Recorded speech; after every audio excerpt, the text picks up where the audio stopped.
let's move along here. What are some important numbers that us community members should know about the budget? So overall, just using actual numbers, I guess, to go with. So we'll be recommending a $235 million general fund budget. So both revenues and expenses. Again, like I said, we're going to have a balanced budget, so the money coming in is the money going out. So we'll be recommending that. That's about a 5% increase from where we were last year. Pretty restrained budget considering all the other costs that we have to just deal with, the inflation, the CPI. So a lot of that is just built-in costs that we can't say no to, state mandates, some other things like that.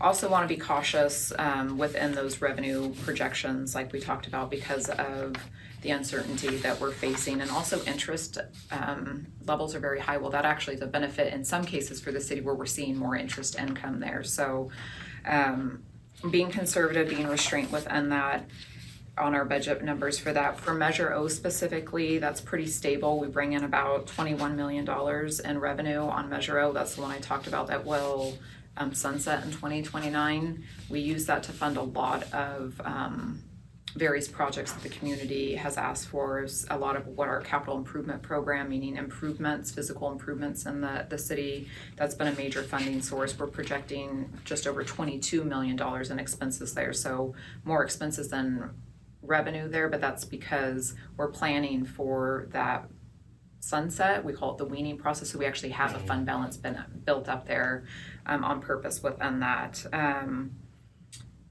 I think that's pretty much on the numbers, but I could go into some of the specifics if you're interested on where those investments will really be made.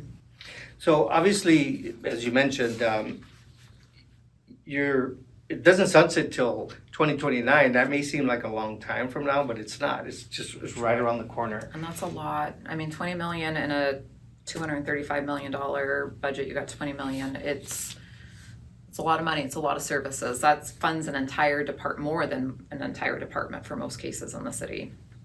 Wow.